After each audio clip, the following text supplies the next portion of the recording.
Hello everybody and welcome. Today's February 13th, 2021. We've got a packed show for you today. CD Projekt Red loses its source files on the dark web, Kingdom Hearts is coming to the PC, and an abandoned project is getting resurrected. I'm one of your hosts, Garrett. I'm Ben. And you're listening to Out of Mana.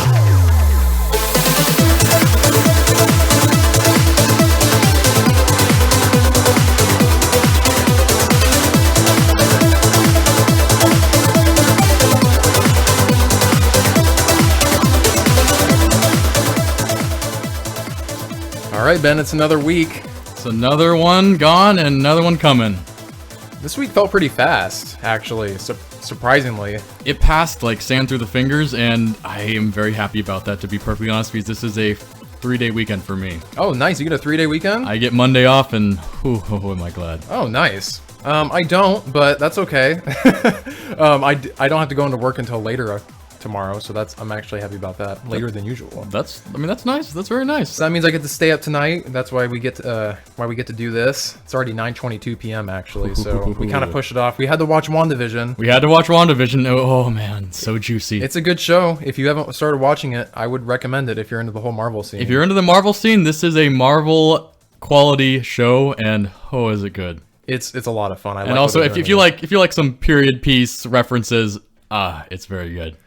All right, so yeah, we've got a lot to talk about today. There's a lot of interesting news, and we've also been playing a lot of games. Luckily. Yeah. We'll make a quick mention of what we'll talk about later about in the game's quality. I was playing more of Exanima, which is a Bare Mettle title, and I love it. I'm loving it again. I know you love that game.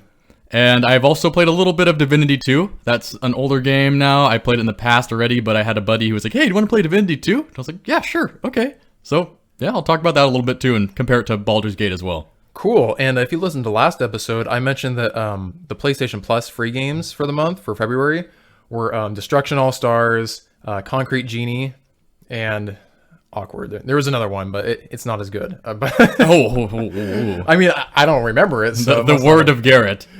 So yeah, I actually went and played those so I could talk about them. So I'll be discussing those in more detail, but first let's hit it off with some of the news. Let's get that out of the way. Okay. So I think the biggest thing we need to talk about is the fact that CD Projekt Red got hacked big time. Yes. So this happened last week. The news has already spread wide and far. I'm sure most of you are well aware of it and what has come of it. And yeah, it's a very dramatic situation for poor CDPR. They can't catch a break. We have trash talked them, we have nice talked them, we've everything talked CDPR recently in our many episodes. And this was kind of, you could call this almost a nail in the coffin because, oh my god, these poor people. Yeah, so to go over it, basically, CD Projekt Red was hacked and they lost their source files from what I'm reading, Witcher 3, Gwent, and Cyberpunk. Oh my god. So I mean, so the thing is like, what? My question is, what is their motivation for this other than just screwing them over? Because they can't resell it, they can't distribute it. It's an obvious code, so if you're going to use it in any type of product or media, it's going to be fairly recognizable, especially if people take a look at the code itself. Mm-hmm.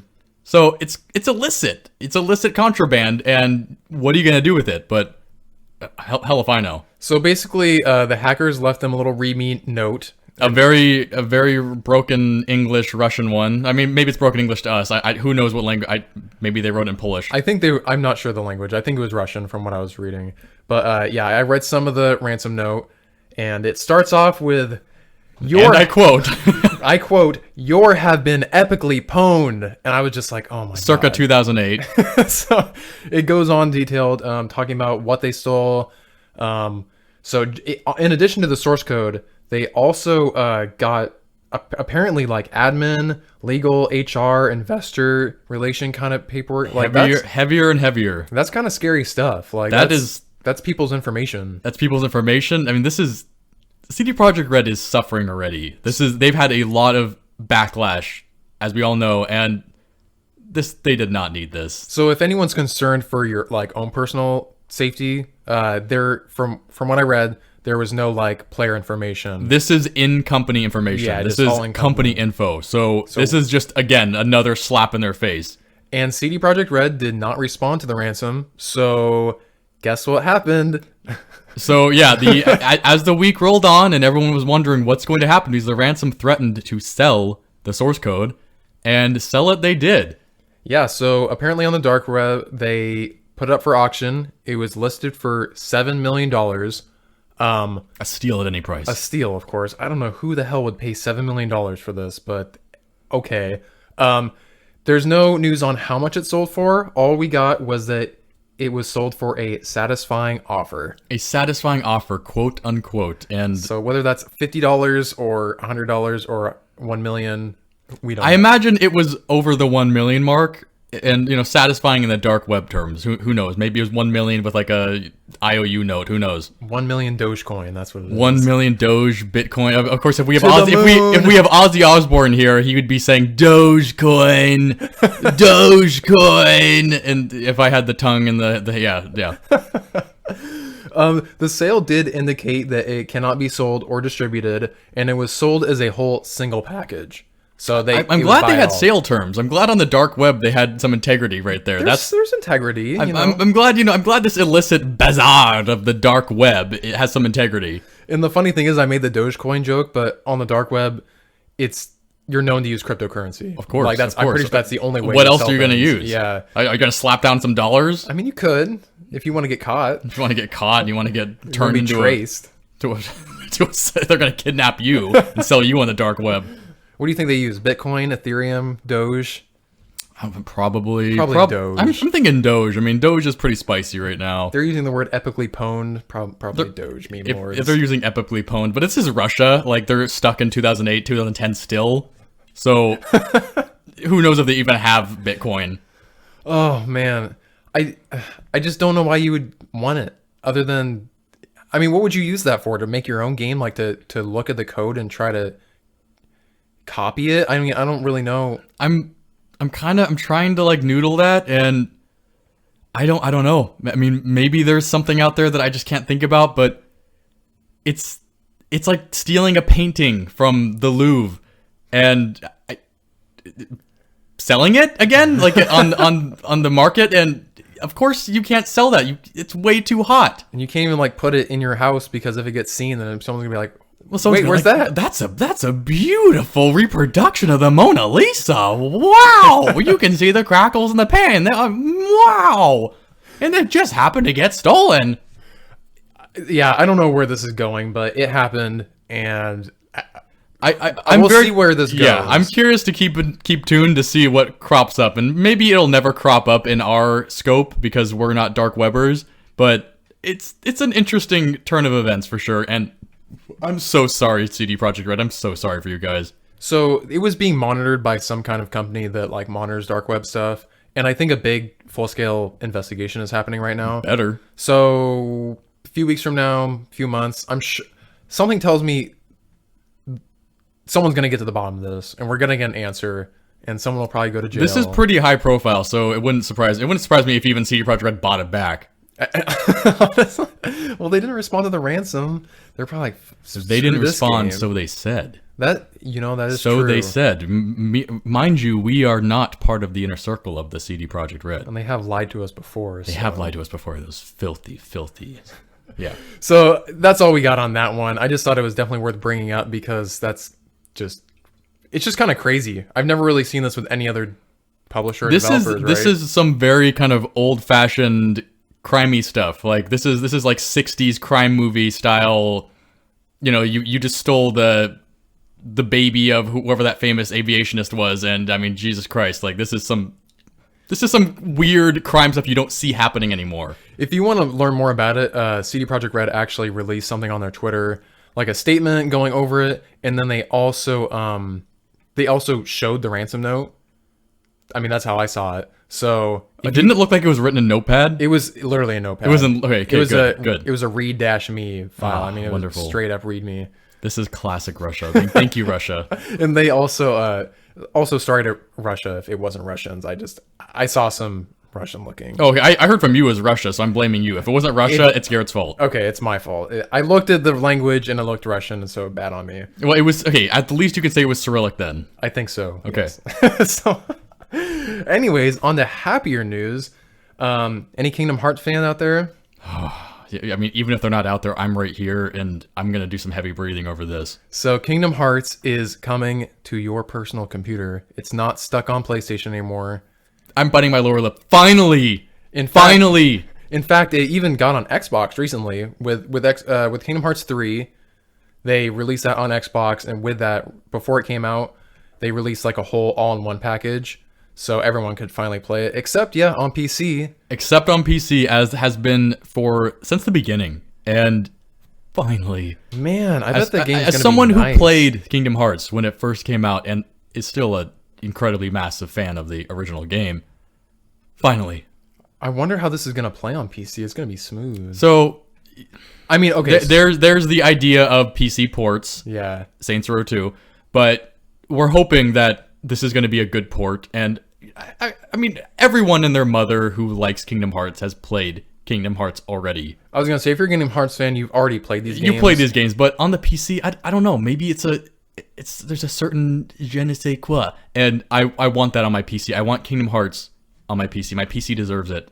It deserves this. So what is coming is Kingdom Hearts 1, Kingdom Hearts 2 Remix, which is the 2.5 that includes Kingdom Hearts 2, Birth by Sleep, which is a great game, by the way. It was almost my favorite one, almost. Well, it's cool because you play as 3 different characters, Aqua, Terra, and... Oh, yeah, okay. No, sorry, I was thinking of slightly different one. Okay, no, go on. Yeah, and... Wait, was that the Usual Place one? I think it's the Usual Place. Okay. Sorry, there's a lot of Kingdom Hearts, so I'm trying to keep my facts straight.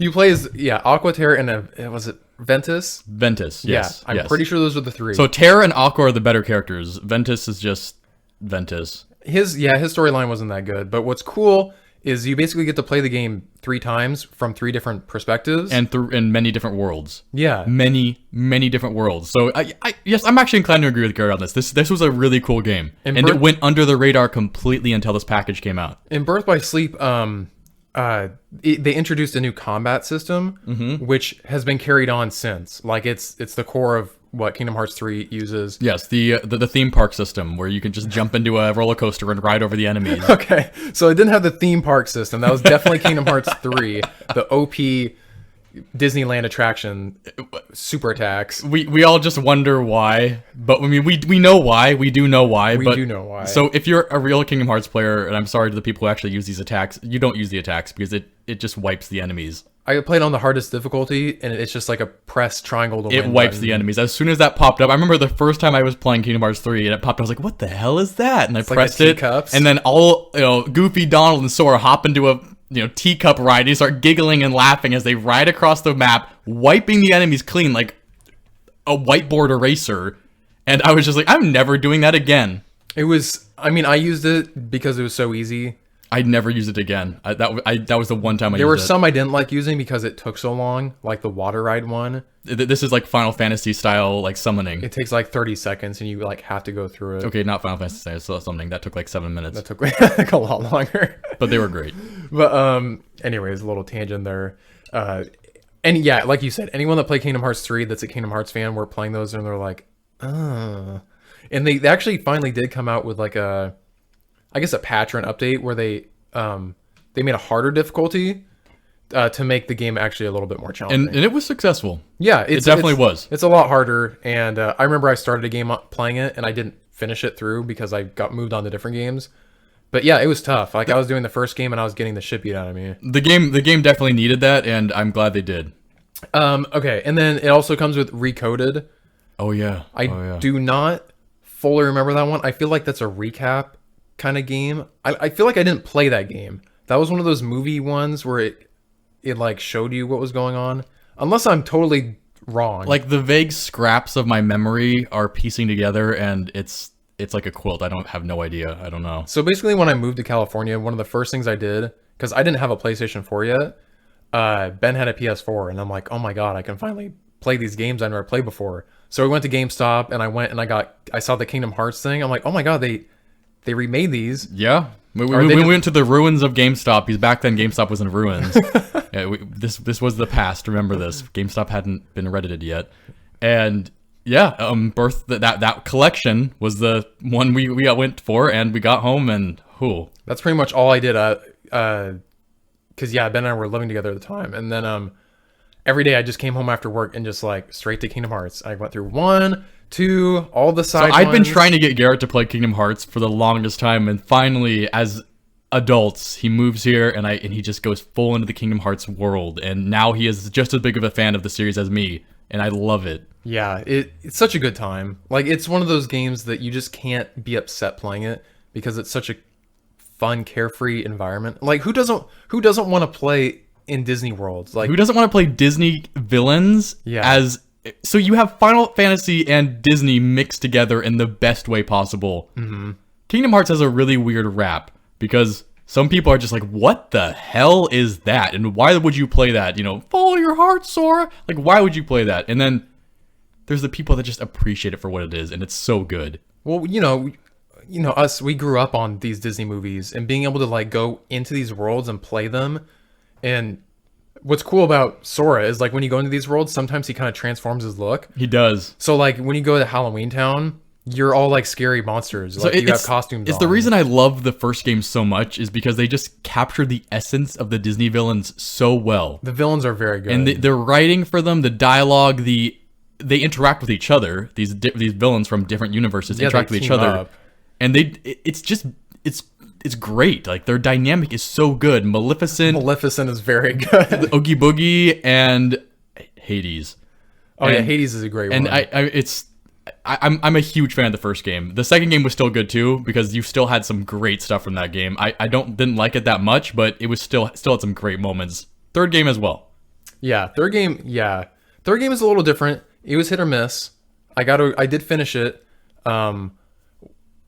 I was super, super hyped for this game. Like, I bought it straight as it came out. I downloaded that night and I played, and like, me too. And maybe our hopes were a little too high, but again, it was still a good game. It was still a great game. It was the introduction world that was mainly you're just like, wait, why isn't Phil speaking?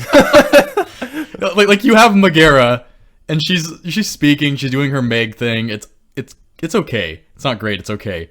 And then you see Phil in the background, like this wooden puppet that, like, Phil is dead. He's just carved of wood and placed in the background to look like he's just there. Smiling and nodding. And he's smiling and nodding, but not looking at anyone because he's actually dead. He's not there. And he never says anything. And it's just such a weird take because in the first game, he's the one who speaks. Yeah, he has such a personality. He's the one running the whole Coliseum situation. It's awesome. And yeah, you don't get that at all in the third game. And so that was the introduction. We've talked about this before. Yeah. That was the introduction world. And it fell a little flat, to put it mildly. The gameplay after that, when you climb up Mount Olympus, is actually really good and fun. But that initial interaction with those characters is not good at all. Yeah, and some worlds are hit or miss. Like, for example, the Frozen world was kind of lame. Frozen world should not have happened. That's basically Sora in the Frozen movie, and all the characters are actively ignoring him.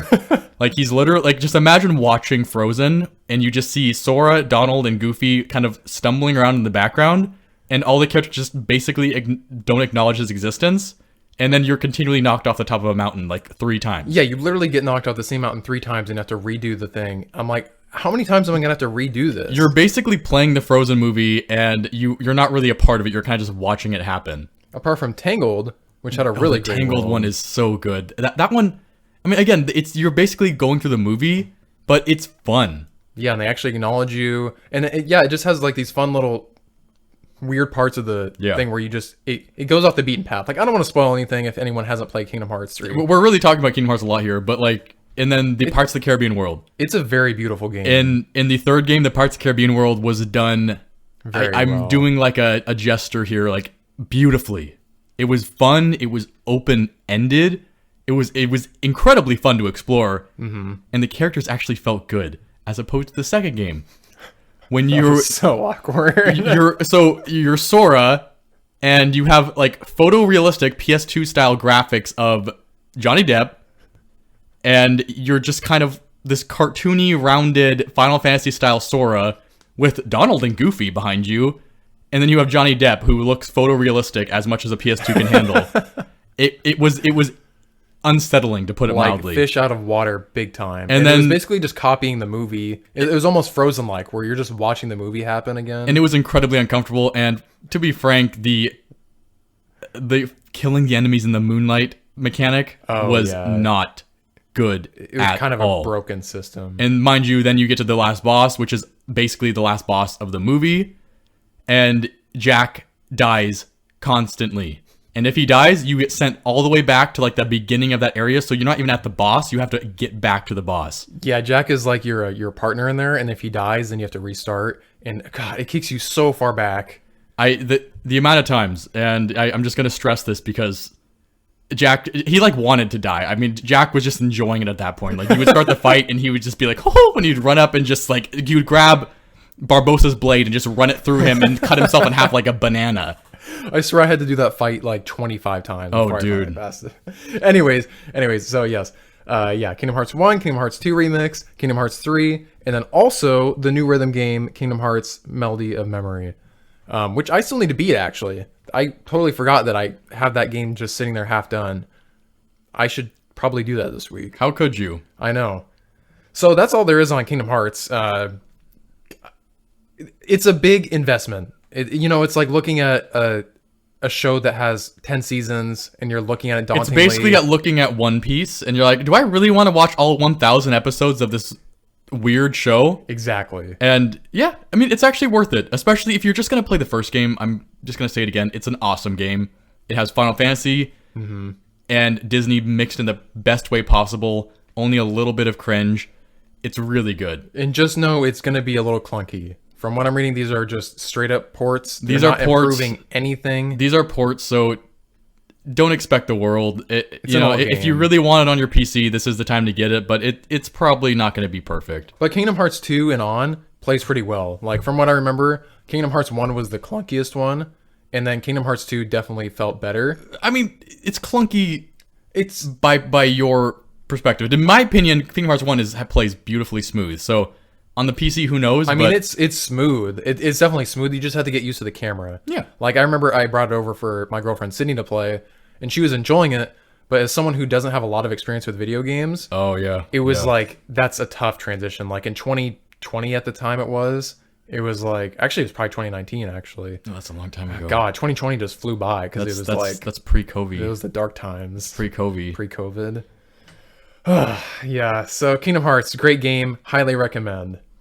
Anyway, next we'll talk about... Yeah, so there's this game called 6 Days of Fallujah, and that's like the Dead project. Yeah, so it's it was one that got canceled. Was it 2009? It was back in 2009. Yeah. So it was this first-person shooter.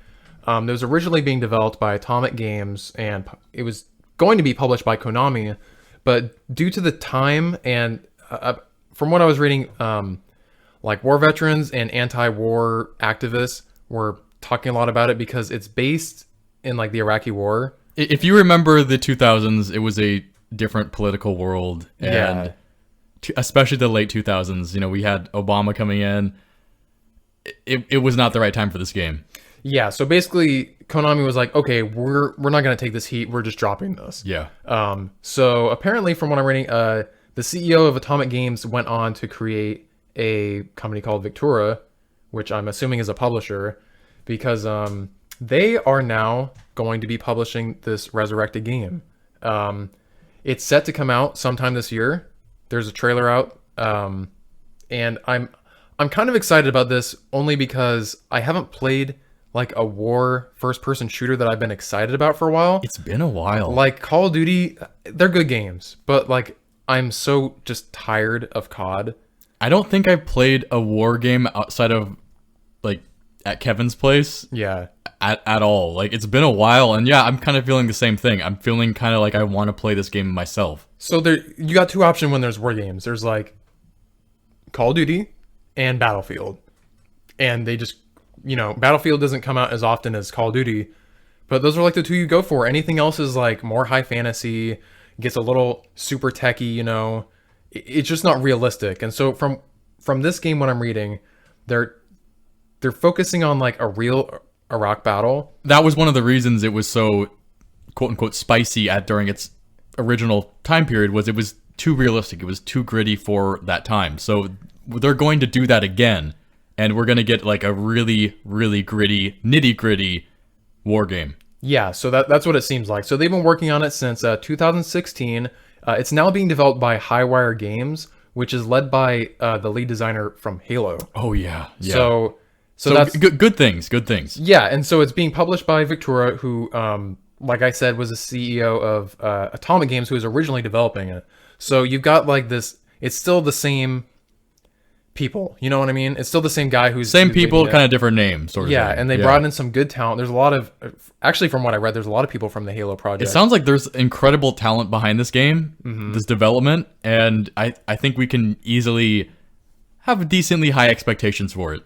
Yeah, so like I was saying, it's focused on a real Iraq battle. It's the second Battle of Fallujah, which was in 2004, and they interviewed like over 100 Marines, soldiers, and like Iraqi civilians because they want it to be realistic. Like they wanted it to be as accurate as possible, and that's kind of what also has me excited. Is Call of Duty, they got some real stuff, I guess, now and then, but it's like also high fantasy at the same time. So one thing Call of Duty does, which they kind of started this trend in war games, is they like to, and this is what a lot of game companies do now, period, but scanning real people in from, veterans, Marines, etc. And that's basically what's going to be happening in this game. You're actually going to get the real deals being scanned in, like their models, their faces, maybe even their animations. I don't know, but like that's kind of common practice with a lot of war games now. And without the Call of Duty treatment, the high fantasy, the kind of high techy stuff they add, this is going to be really damn gritty. Yeah, this should be cool. I don't know. It was just something I saw that this is something I normally wouldn't be interested in. But yeah, I hope that this is super accurate. And it's also, I'm not a big history person. So like, I don't know a whole bunch about like World War I, World War II and all that kind of stuff. But like, this is a war that we lived through, So it's something that like, I was a kid growing up through this. I didn't know much about it. I know we were at war in Iraq. We had a bunch of soldiers over there. Yeah. Frankly, apart from what I saw in the news, I don't really know what happened. So like, we didn't get a lot of the clear details for sure. So like when I think of war, like my mind instantly goes to World War II, and I see just Europe decimated, and you have the Andrews sisters in the background. And then when I think of war, I also think of the Vietnam War, and you just hear Fortunate Son with, Korean's Clearwater Revival in the background as jungles are being carpet bombed. So when I think of war games, I don't think of the Iraq War. So this is interesting. This is interesting to have a war that happened when I was alive, for one. And exactly. That I more or less know about and kind of associate emotion to. None of my family members were active duty members during it, but same. I knew people. I knew people who had family members, and I can definitely associate emotion to this war. So I'm very curious to see how they're going to handle this, because this is going to be about as realistic of a game put in this time period that we can hope for. Yeah. So at least we hope it is. We're supposed to be learning more about this game sometime later this year. Like I said, they said it was supposed to release sometime this year. I'm not sure whether that means it's made for like current generation, like PS5, Xbox Series X. Chances are probably not. It's probably going to be like a PS4 game, maybe plays better on PS5 or Xbox Series X. I hope not. I really hope not. Well, if they've been developing it since 2016, I agree Yeah. that might be the case, but I really hope they step up to the next gen instead of doing what we've seen in the they might, recent because time. like, Assassin's Creed Valhalla had a PS4 and a PS5 version. So they might, because PlayStation loves to continue releasing on their old consoles for quite a while. Because they have like I don't know, like probably 100 million PS4s out there. It's close. It's at least 90 million, I'm pretty sure. And PS4. not to mention the PS2 had games releasing on it for like 10 forever. years after it was released. I mean, for quite a while. The PS3 was out for quite a while the PS2 was still getting titles. Yeah. So it'll probably get a PS4 release, but I'm really hoping they optimize it and focus on the next gen, so we don't have any of those issues that we've seen from other companies. Well, I guess we will see. So that was 6 days in Fallujah.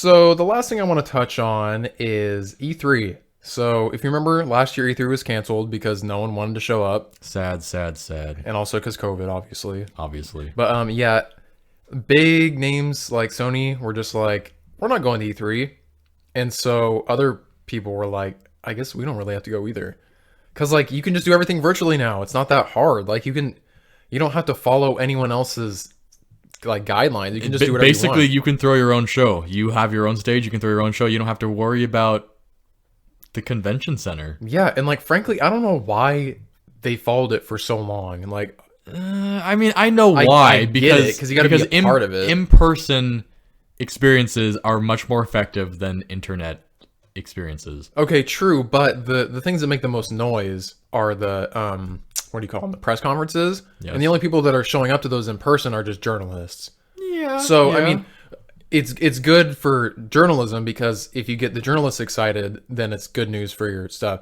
But like you can get journalists excited from home too. I mean, it's very easy to do, but the thing is people pay more attention Yeah. when you have something in person. It's the reason movie theaters still exist from... It's not the 1920s anymore. We're not Very true. wowed by moving pictures. I am in 3-strip Technicolor. every time. Like it's like, because "Woo!" people love to see the big thing in person. Yeah, That's what they enjoy, and so the energy in the that's room. why conventions are a big thing, and that's why conventions have fallen off so hard. Is because people don't really want to attend a digital version.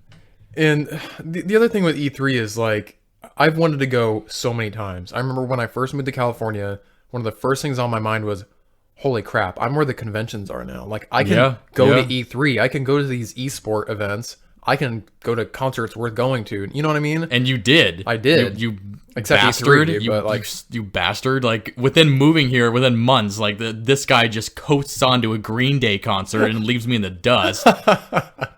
there was more than just Green Day. I know that. I know that. I'm just saying that because I don't want to get angry. So And meanwhile, I took him to a Paul McCartney concert. that was one of the first things we did when I got here. Yeah. It was like within a week we went to Paul McCartney at the I think, what do they call it? The Golden One? It was a new stadium in Sacramento. Yes. And it was like the first event that they held Yes. there. I think it was the Golden One Center. Yes, I it was. could be making this up, but It was Something one. It was the whatever one stadium, and yes, I took you there. it was incredibly clean. I remember when I went to the bathroom there, I'm like, I'm probably the first person to ever use this Yes, toilet. you broke the virginity of that toilet. I broke it.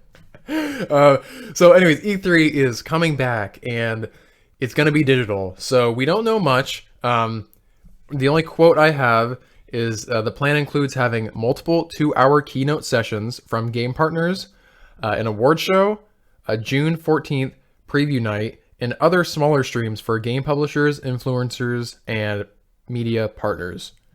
So, I mean, it's just like a bigger online show, you know? Yeah. It actually kind of reminds me of like maybe BlizzCon. Like BlizzCon is in person, but BlizzCon, they also are tricky and they like sell online tickets. Like pay $90 and you get the full DirecTV situation. Full direct TV, you can get it in your home. Whoa. So it's basically gonna be like all of us normal people who have to watch E3 from home. It's just gonna be like that for everyone now. Oh yeah, I forgot the other thing I was gonna say is the thing that kept me away from E3 is just the fact that it's so damn crowded. It is Like, incredibly damn crowded. I could go to E3 and maybe see like a fourth of the stuff there because I'd be waiting in line most of the I time. remember when Kevin went there. Yeah. I asked him about that, and whew. I mean, he was happy he went. Oh, 'cause of course, of course. I mean, you're always happy you go. Yeah, but, he man, got to see some cool stuff. the experience of it is still that's a cluster Yeah. of people. I mean, that's a lot of bodies in one place and a lot of vehicles to carry those bodies. Oh my god, the traffic. This is we you had your experience there, Garrett. Seriously. I guess I'll tell the tale. Please do. So I was moving here. I came in. Garrett road tripped from Florida to California. That's Yeah. how he moved here. Yeah, I basically packed up my car and I drove all the way across the country by myself. And it was really fun, but also kind of scary at the same time. But at the time, like the scariness part of it just left my mind because I was so excited about the adventure. Garrett's a young single white boy, and it's just scary travel to go with that alone. I was scared. Especially in Texas, dude. Texas has like no signal, stretches of roads through desert for like 80 miles. There is no way to do Instagram posts in Texas. It is terrifying. And how are you going to Snapchat? Dear God. That's what I was doing. I was Snapchatting my whole journey, and in Texas, I couldn't share with anyone until I got into town. Terrifying. You should have seen, like the FBI was looking for Garrett. We didn't know because there wasn't a Snapchat for days. Dear God. Honestly, it was scary though, because I was running out of gas one time. I'm like, I literally don't know when the next town is. This could get scary fast. What are paper maps? Who needs them? Anyway, go on. Anyways, Jesus, what was I talking about? Yeah, E3. God, could you imagine? You're gonna give us the rest of your story, dude. When you went through California. Yeah, okay, sorry. Because E3 is in. Yes, okay, it's in LA.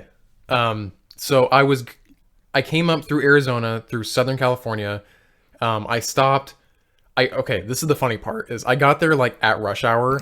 I came in at like, I came cruising into California at like 4:30. I'm like, I'm gonna be stuck. So I just parked somewhere. I got some food to eat. I just like took a nap in my car for a few hours. And you woke up dead. And I was I was honestly nervous, but it was like, it was like 7 o'clock by this time. I'm like, okay, I'm gonna try now. So I go rolling out there. It's dark time. You know, it's like that. It's dark time. It's nighttime. It's like that. It was that perfect. You know that the most dangerous time to drive is when it's getting dark. Dusk. Yeah, that's the word I'm looking for. Dusk is the most dangerous. Go on. And so I'm on the highway, and there's like 5 or 6 lanes of traffic. You know, it's LA. It's LA, and I forgot how they number them. I think it's the fastest lane is 1, and then 2 is like the second fastest. Anyway, so I'm in like lane 2, and suddenly like traffic just stops.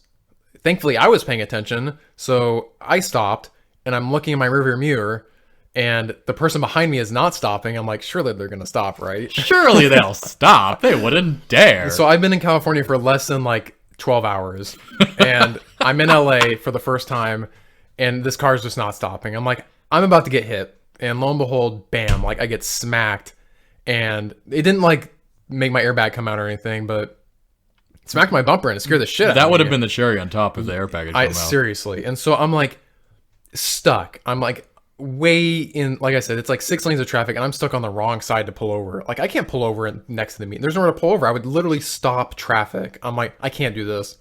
Like this cannot be the first thing I do when I'm in California is stop traffic. So me and the other person were just like, I don't know what they were thinking, but I just started kind of driving. Because it didn't like destroy my vehicle. They were thinking, "Holy God, oh, what do I do? Oh man, I wonder if I can drive faster than him." And then when they saw you pulling away, they were like, "Yes." So I couldn't get over quick enough, and so it kind of looked like I was just driving off. But I eventually did go and pull over, and they didn't. So it was technically a hit and run. LA. And so, I mean, I guess I'll keep going with the story now I'm here. So I pull over, and I'm like, I'm freaking out because like I don't know how bad the damage was. I'm super frustrated. Because my car is expensive to fix. A Mercedes. It was a Mercedes, and I was just like... If the airbags had popped out, he would have had a nice Mercedes logo on his forehead. So, I pull over, I look at the back, it's not... I don't see any visible damage. I see a little bit of, like, crackage, but, like, thank God it wasn't anything bad. But I'm like, I've never been in an accident before, so I need to report this. So I'm like, oh, what do I do? Do I, like, call the police and tell them? And then, like, lo and behold, like, right behind me was another car accident, and there was already like a CHP officer there, highway patrol. And so I'm like, well, I guess I'll just go talk to him and let him know what happened. Hollywood cop. And so like I had my jacket on or something like that, like hoodie or something, and I was walking up there. Oh yeah, I forgot about this. Sorry. And so like I didn't know what to do, and so like in my brain, like Garrett has his hands in his hoodie pockets, and he's hanging his head low as he walks with like an aggressive stance. I walk up with my hands in my pockets. Oh, for some reason, thinking that was showing that I had nothing to hide. I don't know what was in my brain was so scattered. This is an LA cop, dude. And like he's looking at me through his window, and like I'm walking up to the passenger side, and I talk to him, and the first thing he said was like, "So next time, keep your hands out of your pockets, because like I don't know what's in your pockets." I'm like, oh my God, this is so embarrassing. Like I was so frightened already and rattled, and now like this cop was lecturing me. I'm like, it's not even embarrassing, Garrett. That could have been ground deterring. It could have been bad. Yeah. Yes. So anyways, he helped me out. Nothing really went wrong. I mean, like at the end of the day, I never did anything about it because there wasn't really any damage. Surprisingly, like that bumper must be made out of titanium or something like that, because like I got hit hard. You have to use the past tense though. Oh yeah, it's gone now. The car's gone. It got way more destroyed. Anyway, super long tangent. That's my story. I got hit. It was traumatizing. I haven't been to LA since. It's been a long time, and I haven't been back. E3, anyways. So E3 in LA. Yeah, E3 in LA. God. And it's digital now. It's digital, so we don't know what to expect. Who knows who's gonna show up? I mean, why does anyone have incentive to come back? I mean, I fully expect if they're gonna have it digitally, everyone's gonna show up. There's no way a big name is gonna show up and the other big name's gonna be like, eh. I mean, I guess so, unless they're charging people. They've got to find a way to charge them, I'm sure. Well, of course they are. I mean, it's going to be an interesting E3. E3 is notoriously like hyper expensive for real estate on the convention floor. Oh yeah. So I highly doubt they can charge anywhere near those prices. So like marketing wise, budget wise, they wouldn't have any reason not to. The main reason they probably didn't have E3 last year is because they're trying to figure out a way to charge for E3, and I guess they've successfully figured it out. Yeah, and COVID's unfortunately not going anywhere anytime soon. So even by this summer, I don't expect us to be indoors. Yeah, I mean, just ask the guys at my work. Yeah. So that's about it for the news. So let's get on to some fun stuff. The games. That's why we're all here, right? I'm gonna have you start it off because I've been talking for so much. So you said you were playing more Exanima, right? Yes. So yeah, just this weekend I was like, man, I really want to play more Exanima. So I pop on to the Bare Mettle forums. They actually still have forums, believe it or not. Ooh. Which is something I remember those. I'm very happy about it. I love those things. And I see that, hey, the Insider forum, so I backed the original Sugeneris game back in 2013. Maybe even before that. I don't remember the exact year, but it was 2013-ish. And so by doing that, I'm allowed access to the Insider forums, which means I'm allowed access to the betas. The beta patches. So this patch hasn't been released on Steam yet, and I noticed it just came out the day before. So I was like, sweet, I want to jump into Exanima now, so I might as well just do the patch. So I downloaded that, booted it up, and I've been spending the basically this weekend so far playing it, and I'm right back into that game, man. I'm enjoying the hell out of it. That's cool. It's such a beautiful game for one. Like Exanima is a dungeon crawler. Mm-hmm. It is a roguelike dungeon crawler, but it is roguelike in a very mild way. I wouldn't call it a harsh roguelike. It's good because I wouldn't play it. Yeah, you have checkpoints, so to speak. That's good. They're not predictable. I would hardly call them predictable, but they do exist. And if you die, you might be kind of far back, but you're not going to be back at the beginning. And it's a really deep dungeon crawler. And since they've released it to the point now, they have added so much to it. It's just fun. And in this game, the way it works is it's physics based. So the combat, so Exanima is a sword and magic type game, and it's isometric view, but it's kind of a hybrid isometric. So you can zoom in pretty well close, rotate 3-dimensionally around. It's a beautiful game. I'll restate that again. And the physics based combat works in the sense where your mouse controls your sword. So you basically just swing your mouse around, and your character follows in turn by swinging their sword depending on how quickly you move the mouse and how you maneuver your character's body. So if you want to go for a really hard hit, you use the arrow keys and your mouse, and you just swing your character around. You pendulum them like the way you would in real life, basically. Just control your weight to get an effective hit. And the game is the hitboxes, everything is so detailed and so fine that if your enemy's wearing full plate armor, but they have a small gap in it, and you hit that small gap, you're cutting them. You're going to cut right through them. That's really cool, because I don't know any other games that do it. There really isn't. Like, Kingdom Come, I guess, kind of tried to do that, and it was successful. And they have, there's other games. There's some of the VR games. This game has been in development for a long time, and it's kind of past the point of being the first, but it kind of was. Like, back when they first started this, they were kind of the first ones to go for this sword combat where you controlled the sword. It wasn't animation based necessarily. Yeah. So you're controlling the animations, and it's only gotten better. It's only become better. And it's a really fun combat, but the combat is skill based.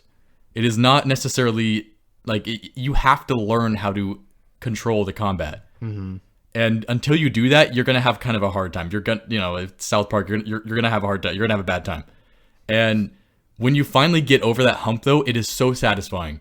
The satisfaction of learning this combat and enjoying it and doing well at it is incredibly satisfying. It is ridiculously satisfying, actually. So when you're going through this dark dungeon, you're crawling through it, and you're getting your weapons, you start off with you start off with a torch technically, but you can grab anything from a metal bar to a piece of wood to, anything you find, you can basically pick up. A candlestick. You can use a candlestick as a weapon. Cool. And you whack these enemies and you take them down, and when you do it successfully and don't take any damage, hopefully, it's awesome. Yeah, it sounds like there's a hard skill curve there. It's definitely a skill curve, but what they also added in Exanima is an arena mode. So you can go into arena mode, and it's a great practice mode. Okay. The arena mode's also pretty damn hard too, because it's still combat, and you kind of, if you die, you die. Mm-hmm. But it's great for practicing, and you can use that a lot, and then jump into Exanima proper, which is the dungeon crawler. It has a story, it has background to it, it's deep. So it's not only physically deep as a dungeon, like, David Bowie Oubliette. It is like, the story behind it is very sparse, but you pick up pieces of it along the way, and it is really interesting, and there's a lot of detail to it. Cool.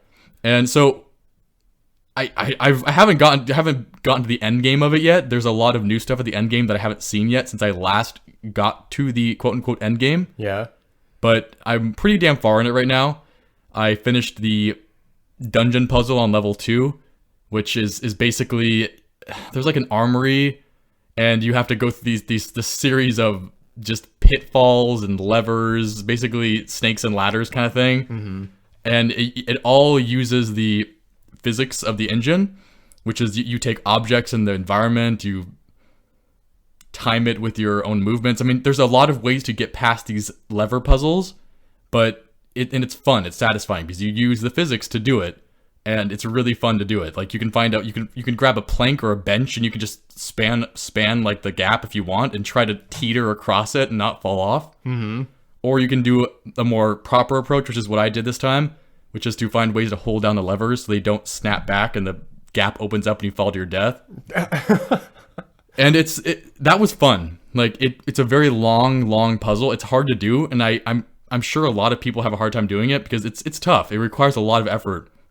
But it was fun, and I was so satisfied when I got to the end of it. It's cool when puzzles have multiple ways you can get around it. Yeah. And from the sound of this game, since it's so physics based, as long as you can make it work, then you can do it. You know what I mean? You can make anything in this game work. You can use the environment to your advantage in combat, and honestly, the environment can sometimes completely screw you over too. Mm-hmm. And your character, like, now that Red Dead 2's come out, you can kind of enjoy the the environment traversal. Mm-hmm. It's kind of like Red Dead 2, where you'll just trip over something if you're moving too fast and clumsy. Oh, okay. Because you're trying to run around, and the game, it's an indie game. It's a physics-based game.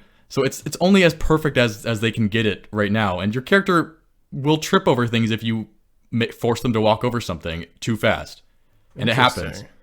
And one thing they added a little while back, this isn't completely new, is that you can get a companion now, or earlier on in the dungeon. You find another human who's lost in the dungeon, and he can join up with you and fight with you, and God, is he so helpful. Oh, really? Because originally, Exanima, you were just alone in this dungeon full of the undead. And I'm talking like undead, they're kind of like Draugr-style undead, like a la Skyrim.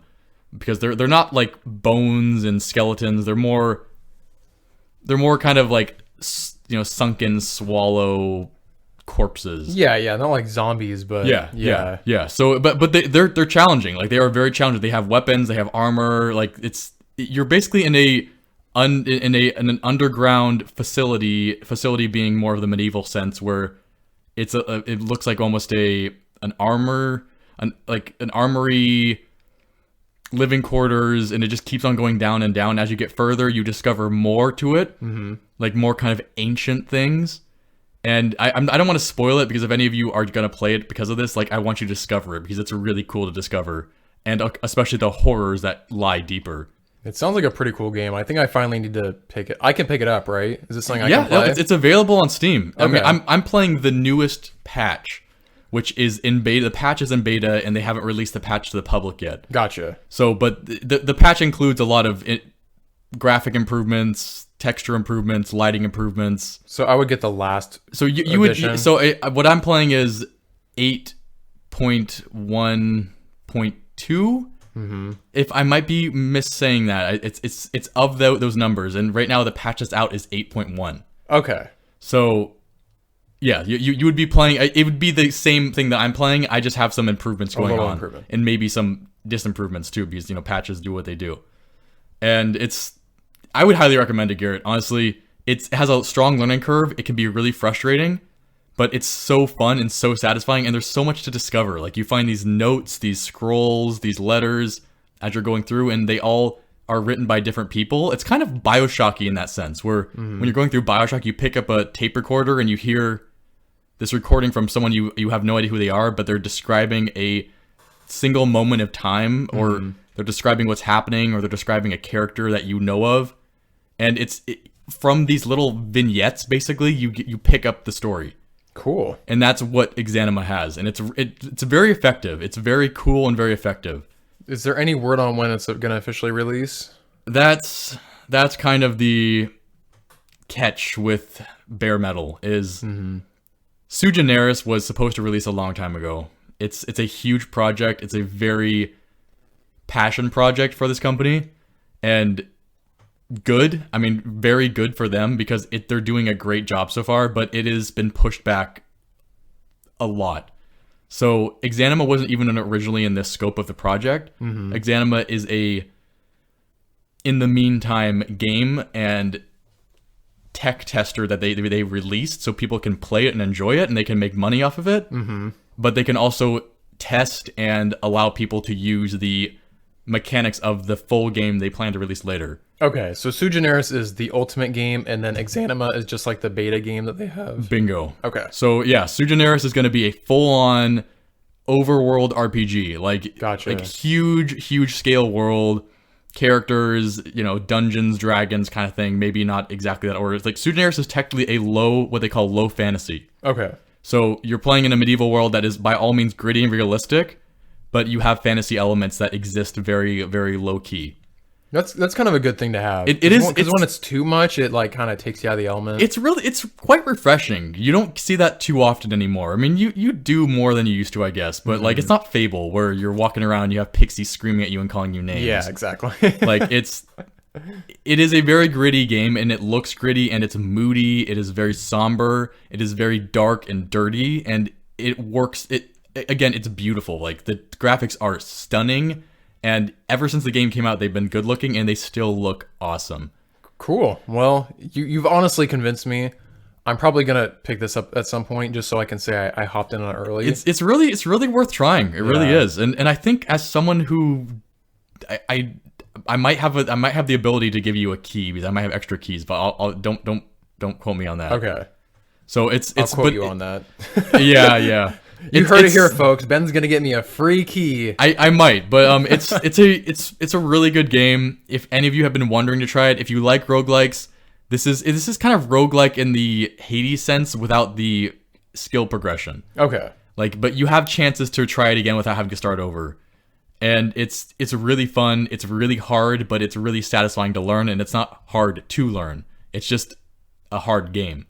And it's worth it. It really is. Nice. Well, I'm excited for it now. Totally. Every time you talk about it, I just want to start playing it, because it just sounds so different than everything else I'm playing. It is. It's a very unknown game. Bare Mettle and Sui Generis and Exanima really don't exist in the public eye. Like, if you want some like hipster, unknown, obscure game, this is it. Like, Exanima is it, and it is high quality. This is a very high quality game that is obscure as hell. Well, I hope it gets the attention it deserves, and just to make you feel better, since you tweeted about it on Twitter, my friend James saw it, and he said he's interested in it. Cause he asked me, he's like, "Was that you or Ben that tweeted about that?" I'm like, "That was Ben." He's like, "Oh, because Exanima sounds kind of cool." It is awesome, and I hope James, if he listens to this, I hope he is sold on it, because it is an awesome game, and it's worth playing. It is so cool and so worth playing. So what else have you been playing other than So I got I got a quick little snip of going back to Divinity. Divinity 2. Classic. Divinity 2 it's a Ben specifically. game right there. Well, one of my coworkers at work was like, hey, he and I talk about video games a lot. So he comes up to me and he says, hey, you play Divinity? And I was like, do I play Divinity? Do you know who you're talking to? Do you know Divine Divinity? I played, yeah. So I love Divinity. I'm a big fan of the series. I love Larian. And so, yeah, he was like, well, let's play Divinity 2. And I was like, that's an awesome game. Yes, let's play it. So, yeah, he and I jumped back into that game, started over, did some undead this time around, some undead characters. Okay. I was going for more of a tank. It's kind of hard to do a tank with an undead character, but we were figuring it out. We're still kind of experimenting that, but we had a good time. Played a whole night of it and then some. And I love Divinity. I'm a big fan of the series. And I love Larian for it. And Larian, if you don't know, is the company that now has hold of the Baldur's Gate franchise. I was just about to ask, have you been diving into that anymore? I have actually not played Baldur's Gate 3 since I talked about it last. Gotcha. Mostly because there hasn't really been any significant movement on it. And I'm going to be quite frank, it's as it stands now, it's really not that fun to play. Yeah. Like, I did enjoy it. It's not that I didn't enjoy playing it. It's just that it's really rough.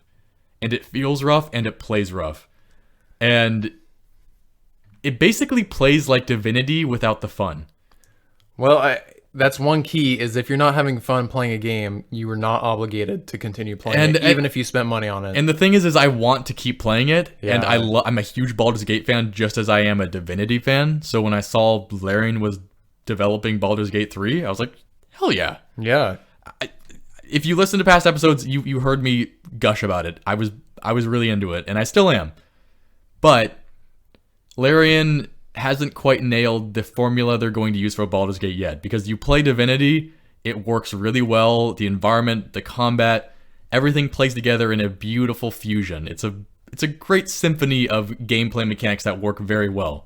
Super highly rated. If I'm wrong, it got at least a 9, maybe a 10. Not wrong at all. It is a highly rated rated game for a good damn reason. And Baldur's Gate 3 so far, it is in beta still.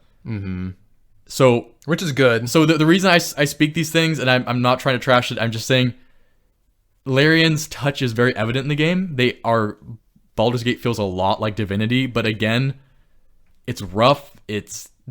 It doesn't feel great, and it's basically like playing Divinity without much of the fun of the combat. The combat is really rough. The mechanics feel really rough, and Baldur's Gate being a D&D style game, Wizards of the Coast style game, it doesn't feel like it either. Like, it really doesn't. It just feels like it doesn't really know where it's going to go yet. So I'm really hoping Larian figures that out and gets it in the game, because it's going to be good. I know it will. I have full faith in them, because Divinity is an awesome series. But as it stands now, I really don't want to play Baldur's Gate 3 right now, because it needs more. That's super fair, honestly. It just needs more. And it's playable. Like, the game's playable. And it looks great. The graphics are beautiful. Characters are interesting so far. But it just honestly, the intro of the game is kind of a rip-off of Divinity 2's intro as well. Really? To be perfect, oh yeah, you mentioned that. To be perfectly blunt, like, Divinity 2 starts you off on a prison ship. Prison ship crashes. You wash up on the shore, and you encounter the characters you encountered on the prison ship. Yeah. Baldur's Gate 3 starts off, you're basically a prison on a ship. Prison ship crashes. Then you encounter the prisoners you encountered on the prison ship. Classic. It is a tale as old as time. Yeah, dude. I'm not trying to be harsh here, and I know I can be harsh when I talk about games. Baldur's Gate 3 just hasn't found its groove yet. Larian hasn't really settled their needle into that groove yet.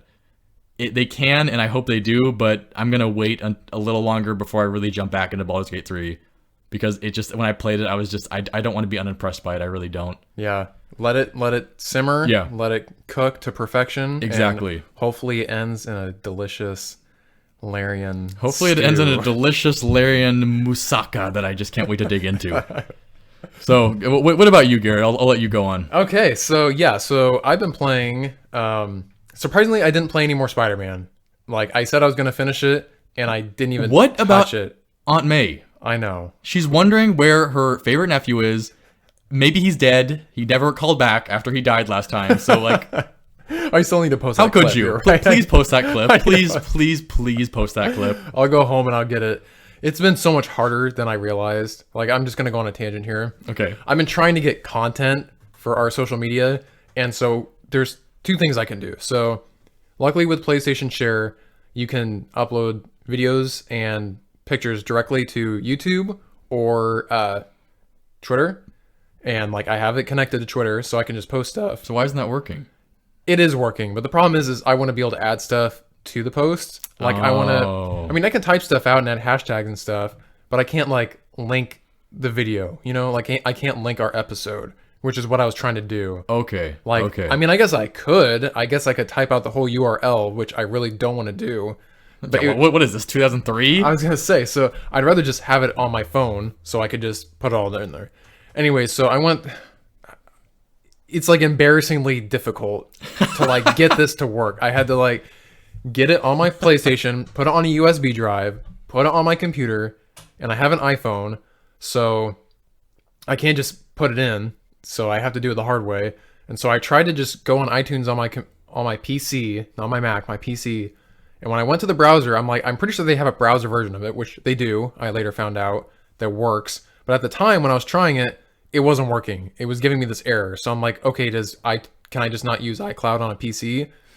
So I mean, that wouldn't surprise me, frankly. I put it on Google Drive, and then I went to my phone, and I was trying to save it to my phone. I had to save it to my files before I can save it to my camera roll.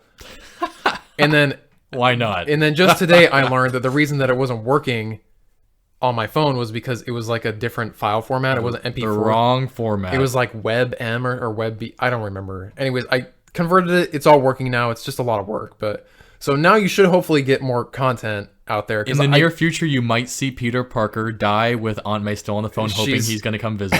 So get ready, guys, because it's coming. The plan is to beat Spider-Man by next time. So this time I'm going to hold it. But I just want to dive into these new games because I wanted something new and fun to talk about. So no Spider-Man, but you have been playing some really cool sounding games. So go for it. Yeah. So as I mentioned earlier in the episode, PlayStation Plus released a couple free games, two of which were Destruction All-Stars, which is the brand new PS5 game. Oh, I've heard good things. It's like a Destruction Derby car game. And then Concrete Genie, which came out for the PS4. It's kind of like a adventure story, kind of artsy indie game. That's that really pretty looking one, frankly. It's very pretty. Like I got some nice screenshots. It's very pretty is the way to put it. Yeah. So I'll start off with Destruction All-Stars because it's the most exciting of the two.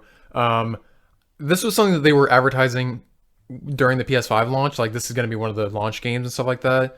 It obviously didn't come out on launch, but they ended up making it free with PlayStation Plus, which I think was the perfect move. It sounds kind of Fall Guys of them. Yeah. So I was going to say that they did that for Fall Guys, which was a perfect move because it's a party. Oh, I should also mention it's a party game. Like, straight up, I open this game and the UI is almost identical to Fall Guys.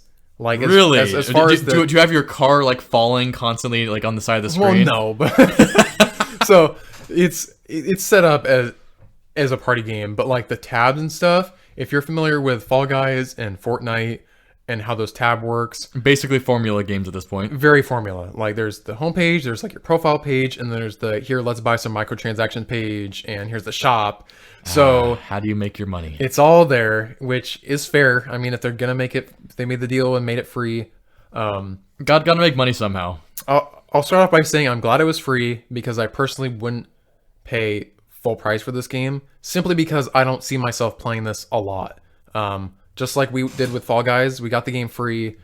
We played it for like 3 or 4 days straight, like obsessively, and then never touched it again because it was fun in the moment. It was there, and we don't really regret not touching it again either. Like, it was that type of game. It was great while we played it. And basically, it's been that type of game for everyone else too. Yeah.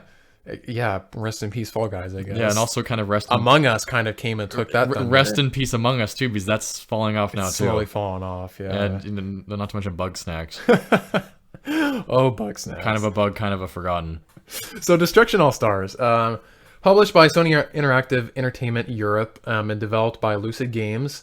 So, basically, this is just a crazy party game, destruction derby, big arena, it's got 4 different game modes. It's just a good time. Like, okay, so I'll start off by how it explains it. So you basically hit, wreck, evade, and take. I mean, that's like hit, wreck, evade, and take. Like, what are you taking? Are you taking their lives? Yeah, kinda. You can. I mean, what are you taking? Their car. Their car. Do you like get into their car? Yeah, so you can rip them out of their car, or you can choose to wreck them. It's kind of cool. So I'll explain it. Okay. Okay. So basically, I'll just go from the top. So you pick a character. There's 16 different characters right now. They all are very eccentric looking. They're all kind of crazy and fun and goofy. They've all got like just think of kind of like any kind of hero game, like Overwatch or something. Fusion Frenzy. Kind of, yeah. Fusion Frenzy, yeah. You got a bunch of different characters. What's something that was really cool to me is it has like the theme song that's playing the whole time. And as you scroll over each character, the genre changes. So you might hover over one and it's more rock. You might hover over one, it's more techno. Over one, it's more like it has more of a flavor. Yeah, each one has a different flavor. Okay, it's very cool. I thought that was a clever way of giving each character personality. I like the sound of that. It's not a different song, it's a different flavor of the song. Yeah, so according to their aesthetic. Yeah, exactly. That's cool. That's cool, dude. Very cool. I might even do a video just showing that off if it lets me. Please do, because I'd love to see and hear that. Yeah, so you pick a character. They each have a different power. So each character has an on foot power. Because they can get out of their cars, yeah. Yeah, so they call it like a hero ability. And then they also have their own special hero vehicle, which is one of those. Basically, you get enough points in it, and then you can activate it. It's kind of like a super or an ultimate attack in any kind of other video game. Neat. So it has a cooldown, and you eventually reach it, and you can use it. Yeah. Yeah. So it sounds like an Arnold Schwarzenegger movie from the late 80s. So it's basically a big spectacle. Like, there's announcers and everything talking while you're playing. You're assuming that. Can you get the Bastion voice announcer, like just like you could? The Bastion announcer. He stepped into the car. It was an old car, but the gas pedal felt right under his boot. Exactly. As he pressed down, he felt it travel through not only the engine but his body as well. The kid enjoyed it. No, it's more like, here we are at the Tokyo Superdome. We got another great show today. It's just classic announcer. Of course, it's Tokyo. Well, no, there's like a Las Vegas one. There's okay, Tokyo. Okay, good. I was like, did we get another like Orientalism like cyberpunk thing? No, so it's all over the place. Good, all the big cities. Good. And so you literally it shows your character and then all the other characters, and it's like 3, 2, 1, and then your character goes running, and then they jump off the edge down into the arena. Oh, they don't start in their cars. No, you start by foot. And is your car chosen for you, or do you choose your car? No, so there's default cars on the playing field. Oh, dude, that's cool. Yeah, so there's faster cars, there's like SUVs, there's more bigger ones. And you kind of just get to the one you get to first. You get to the one you get to first. Ooh. And so like everyone's kind of running to the car that they want. Like a little bit of Fortnite, a little bit of Rocket League. I mean, a little bit of jumping in. Geez, I like that. It was neat. So yeah, you go hopping in, you get any vehicle you can. Kind of a snack, man. And so the car controls, it's pretty cool. So it's classic, like pull right trigger to go, left trigger brake. Classic. Like O is handbrake, so you can do the quicker turns. But you got a side slam, left or right, and you've got like a forward slam, and so they're like boosts. Ooh. So you can use like the forward one is simply a speed boost, but you're basically using it to slam into cars. And your car has health. The bigger cars have more health, obviously, and they're a bit slower, but they're sturdier. They hit harder. The smaller ones are faster. All that good stuff. And they have cooldowns. So you do like the side slam, and you gotta wait like 10 seconds until you can use it again. And yeah, depending on the game mode, you're just making havoc. I mean, you're slamming into cars. You want to hop. You can hop out of your car if it's about to explode, because as you're driving through the arena, there's other default cars like on these platforms above you, and so you can either like press triangle to just get out of your car normally, or or you can eject yourself from your car. Eject yourself. Oh yes. So if your car's like almost about to blow up, you can eject yourself and you go flying upwards. And if you time it right, you can do it right before the platform, and you just ditch your old car and you hop up and you hop in a new vehicle, and you're just like off to the races. That's again. cool. That's cool, dude. This game has been a lot of fun. Like I was very skeptical at first, but when I got in there, it's cool. I mean, it's just hectic. You're going.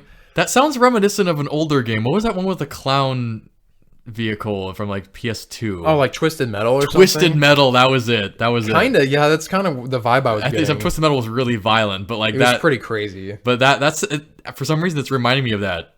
Yeah, so okay, so let's see here, where should I start? So you can get out of the vehicle, right? And there's platforms that have like little gems on them, and if you collect the gems, it boosts it increases your bar for your hero vehicle or your hero like ability. So like characters themselves have abilities, and when you activate it, it allows you to double jump so you can get up on the higher platforms, which is helpful. So how do you win? Is it last man standing? So there's 4 different game modes. Yeah, so there's Mayhem and Gridfall. Those are both like, it's solo, like it's you versus everyone else. Mayhem is simply, there's a time limit and you got to rack up as many points as you can. So points being how many people you destroy, how many gems you pick up. It's nothing about gems, it's all about destruction. So if you hit people, you get points. If you totally wreck their car, you get points. And if you die, do you come back? You just come back. Okay. But if you kill the person, you get more points. So if it's a wreck if you destroy their car but they get out in time. But if they don't get out in time, it's an annihilation and you get more points. You just annihilate, their life is snuffed out like a candle. So I mean, you can hit people when they're out of their cars too, so that gets you points too. What happens when you hit them? Like, is it bloody? No, it's actually not bloody at all. It's not. Is it just like ragdoll? Yeah, it's just ragdoll. Yeah, it's what? So yeah, Mayhem is just rack as many points up as you can before the time limit ends. And then Gridfall is 1 versus 1 or 1 versus everybody as well, except the map is, it's called Gridfall because parts of the map are slowly disappearing. Fall Guys. Yeah. It's like the Fall Guys thing where the panels are falling and you're losing more and more space and you only have 1 life. So once you get annihilated, that's the end. So it's like real life. You only have 1 life. Yeah. you can die, but you can only do it once. So I feel like if there was like an esport, this would be like the one that would be chosen because it's like the 1 life. It's more skill based. Like you can't let yourself get killed. Yeah. And then there's the 8 versus 8 versions, which is Carnado and Stockpile. Carnado. I'm glad they took the Sharknado thing. Yeah. I mean, that's a good little bit there. So these ones are a little bit more complicated in my opinion. I still don't 100% understand how you do well in this. So Carnado is basically you rack up points by doing damage and stuff like that. And then it's kind of like you're gathering all these points, but if you die, you lose all those points.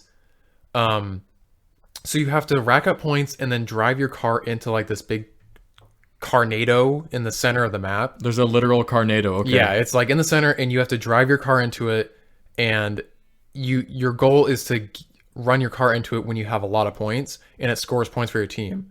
So if you get destroyed before you get there, you lose all those points. And eventually you get taken to Oz and just like smash the wish. So it's this weird balance where it's like, I don't want to waste time by just driving in there with 3 points because I got a hit. So you're gambling like you want to rack up a bunch of points at once so you can run in there, lose the points. But then you're risking losing the points. Yeah. So this would also be a very big esports kind of version too. Sounds like it. Yeah, so this would be actually the most esportable. That one was fun. And then there's Stockpile, which I didn't really enjoy. Like formula wise, it's the most esporty one because it has like 3 platforms and it kind of works the same way where you do damage and stuff like that. And you get these gears, like these points, and then you have to go to these platforms and stand on them, like outside of your car, and it like distributes points to the base. Think of them like bases. There's like base A, B, and C, and when you distribute the points to them, it becomes like blue team or red team. Okay, so kind of King of the Hill. It's like King of the Hill. Okay, yeah, it's like King of the Hill, and so I didn't 100% understand it. Like if you capture all the way, it's yours forever, or if enemies come on there, they can take it back. And you're just in a wheelbarrow, like demanding respect. Like, I wasn't sure if the goal is you max it out and then it's yours, and your goal is to get all 3 of them. Whoever's the first to get all 3, or if you can continually take them over and it's whoever has more at the end of the time limit. It's probably more at the end of the Yeah. time limit. That's the classic, so I imagine that's what it is. I wasn't paying much attention because I wasn't being very helpful because I just kept getting blown up. But our team won, which was nice. We won. That made me expel a lot of air out of my nose. Like no help to me, but we won. I don't know. Oh, and I forgot to mention the hero car. So everyone has their own car, and you just summon it, and it just kind of like drops down like a care package, and you can hop out of your default car and hop in your new one, and each car has its own special ability. So one of them is like stealth mode, where you become invisible, so no one can see where you're coming. And is it like OP? Like you can destroy people really good with it until it goes away?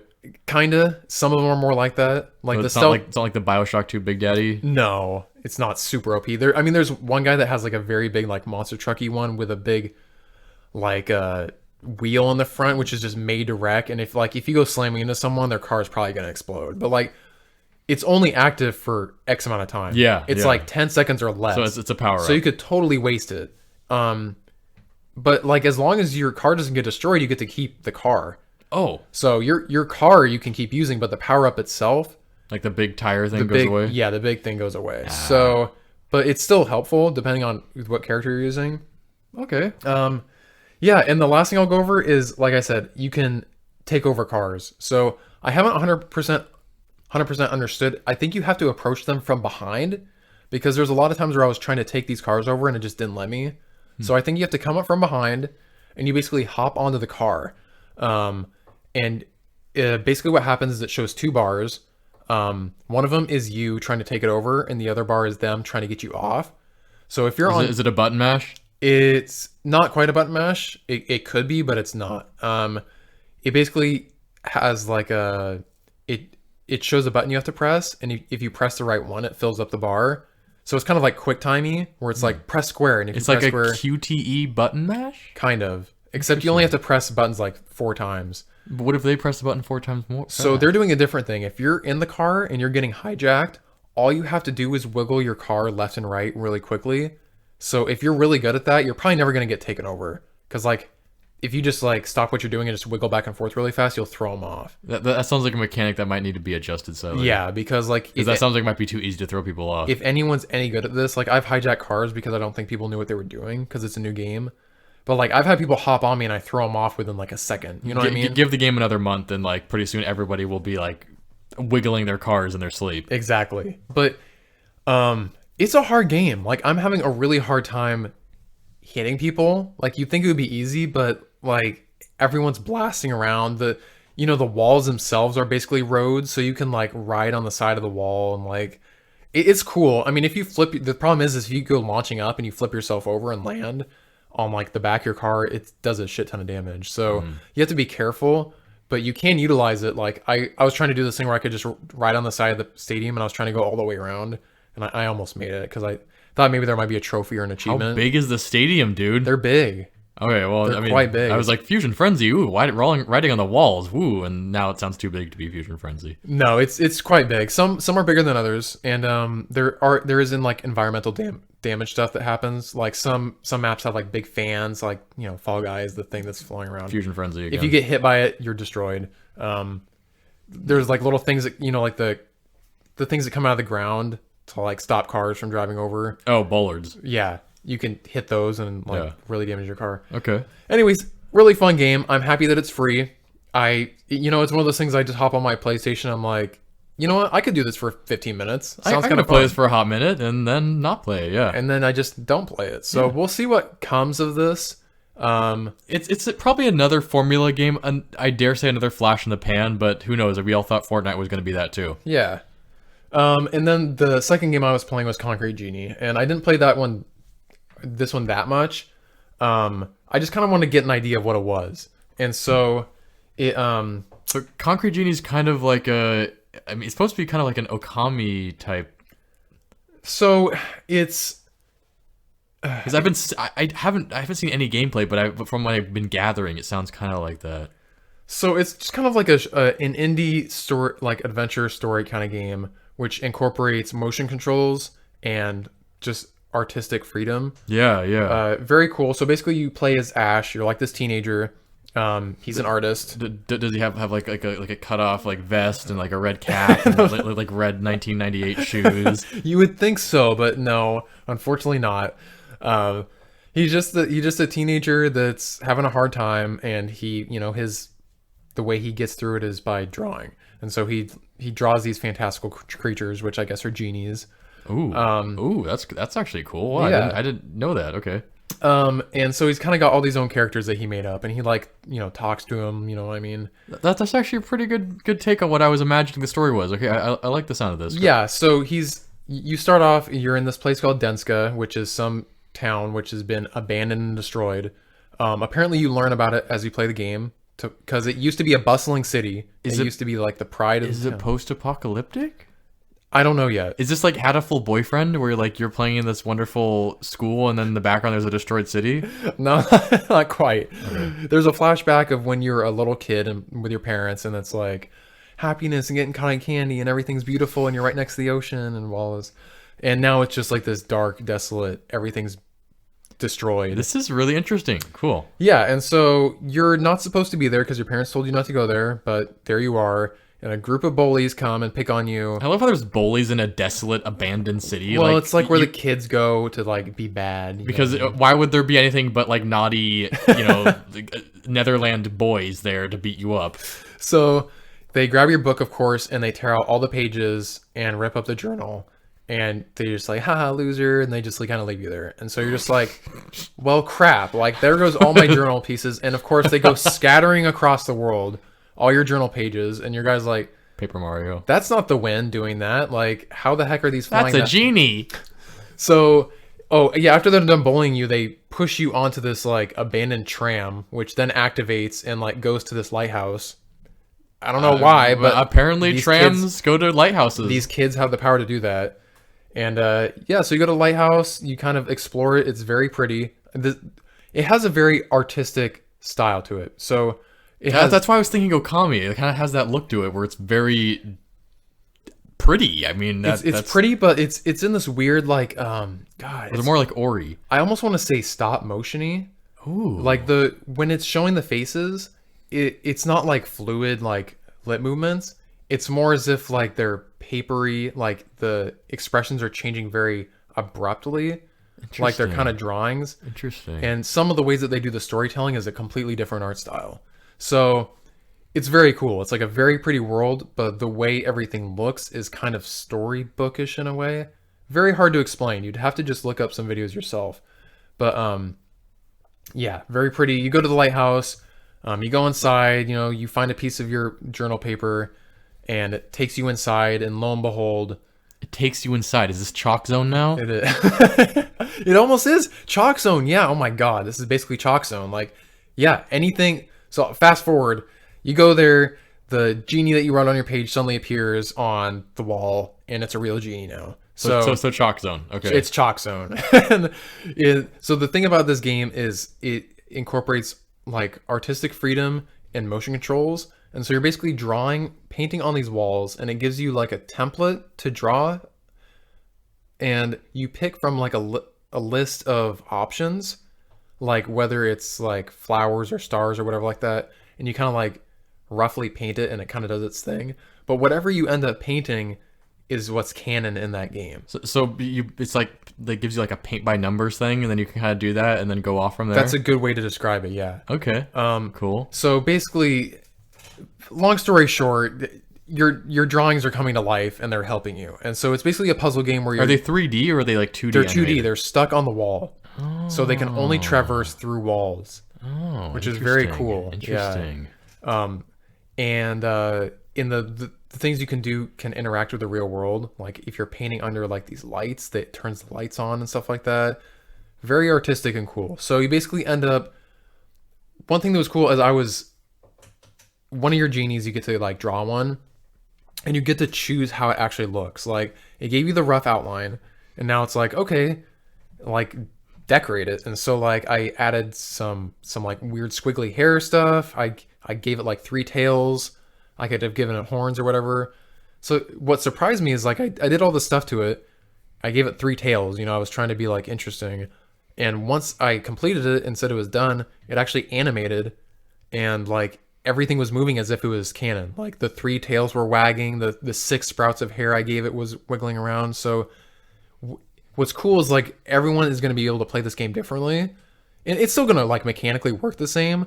It's just how the game looks is depending on how you choose it to look, which is very cool. That is very cool, actually. That sounds really, really cool. Yeah, so I didn't get that far. I got as far as like finishing this tutorial. Like I did the tutorial, and then it basically showed the title screen, Concrete Genie.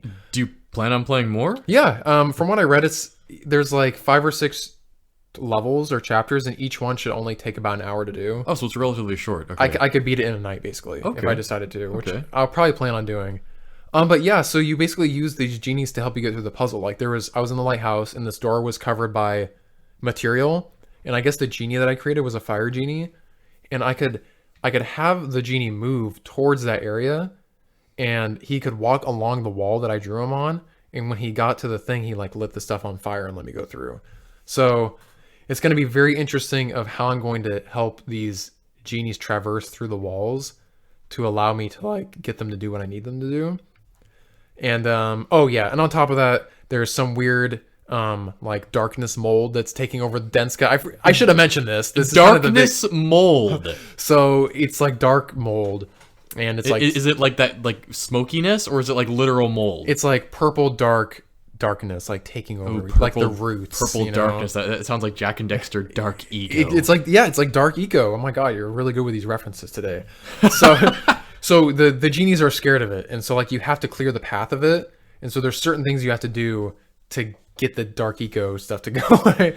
And so basically at the end you light up the lighthouse, and it's like, oh, you want me to color the whole town? Is that what you want me to do? Okay. And so you're that sounds like mental illness right there. So okay. The thing is I think that the way this, and a lot of indie games do this, where they use some kind of storytelling method for the main character to cope with something. Like I remember Celeste, that 10 out of 10 game is like some journey to the top of a mountain. It's all about depression and the anxiety. majority of indie games now, especially those artsy ones. Yeah. Little Misfortune being a even better example of depression and death. Mm-hmm. Yeah. No, you're probably right. He's probably dealing with like a mental break or something. He's gonna wake up like a padded cell, or he's gonna wake up with a needle in his arm. I don't think it's gonna be that bad, but I think he's dealing with some depression and bullying issues, and so through this, it's gonna help him paint the town. You know what I mean? Paint the town. I'm gonna paint the town. So I mean, that's literally what you're gonna be doing, is like graffitiing the entire town. I was hoping for like Frank Sinatra and like painting the town. So we'll see how it turns out. I think it's just gonna be a really good, heartfelt game. It sounds pretty game. It sounds pretty damn cool, dude. I mean, the motion controls really I'm like good. a little iffy, because the way it works is you're moving the controller up and down and tilting it, and sometimes you have to like press this reset button to recalibrate this, like centering it, and it can be kind of iffy. So how does he paint? Is it with spray paint? You literally you have a literal giant paintbrush, and oh, this is like Mickey paint style. yeah, and so when you are moving your controller, you're literally controlling the strokes of the brush. Okay. So you have a lot of control, and it's like I said, this is where it gets kind of sloppy, because it's basically going through the motions and kind of doing some of it for you. So you might accidentally paint your genie wrong. He comes out wrong. So it's just like in Chalk Zone when you like the wrong drawings. Like, oh god, Chalk Zone. That was a good show. that was a good show. I dude. like that one. That was a great show. Anyways, I don't want to go too far into this because I haven't played that much. But I mean, if you have a PlayStation and you have PlayStation Plus, I would definitely check it out. I mean, it's definitely worth doing. They talked a lot about it when it was launching. I think it came out around the end of 2019, if I remember correctly. So it's been a little while. Yeah, Okay. it's been out for like a little over a year now. Yeah, super cool. Definitely check it out. I think it'll be worth your while. And like I said, it's only a 5-hour something game. It sounds pretty damn worth your while for sure. For free, dude. yeah. Hey, I mean that sounds cool, and I love those types of games, especially the ones that like kind of coping backstory thing. Those tend to be pretty moving, and I like them. I like them a lot, and they usually have a twist at the end that gives you what you're coping with. That's what I'm looking for. And that's kind of a juicy bit to work towards. Like, I'm wondering, what it is. Like, obviously, this isn't real. There's not some weird dark mold that's taking over this abandoned city. It's probably whatever is, It's addling this child's brain and driving him to an early grave. Like I said in the beginning, he was just talking to his storybook like it was real life. So this could be like some kind of story he's putting through his head as the how to make this town he grew up in beautiful again. Yeah. So who knows? I'm excited to figure it out. Anyways, anything else you want to add before we close up this show? We kind of ran this one a little longer than we did run this one a little longer. I'm not sure if you guys have noticed, but we've been trying to cut the episodes down to about an hour to save you guys some time. So now you have an hour and a half. So you got a little longer one this time, but we had a lot to talk about. We had a lot to talk about, and I personally enjoyed it. And if I'm going to add anything, I would just say, hey, hope you all have a great Valentine's. Yes. Had a great Valentine's. Had. And enjoy the week. Yeah. Remember, you can find us on Twitter and Instagram at PodOutOfMana. You can find us on YouTube, just Out of Mana. We should be the first option now. We should be the first option now. I sure as hell hope we are. And you can find us on Twitch at Out of Mana Plays. And lastly, our email, Ben, is podoutofmana@gmail.com. So we hope to hear from you. Please like us, subscribe, review, tell us what you want to hear about. Leave us a comment. We would love to see it. And we will see you next week as we cover the upcoming BlizzCon. Ooh, yes. We're actually going to launch our episode earlier because we want you guys to get all the hot news from BlizzCon. So if you haven't stopped the podcast as of now because you thought we were signing out, yes, next weekend will be a slightly delayed episode. Actually a slightly early episode. Early, yes. Because we will want to get all of the juicy deets and give them to you. Diablo, please, Diablo, please, Diablo, please. Oh, let's start singing Hosanna in the highest for that Diablo. Or I guess Hosanna in the lowest. So yes, now we'll wrap it up. We'll catch you next week. Thanks for listening. Come back to us next time when you fill up on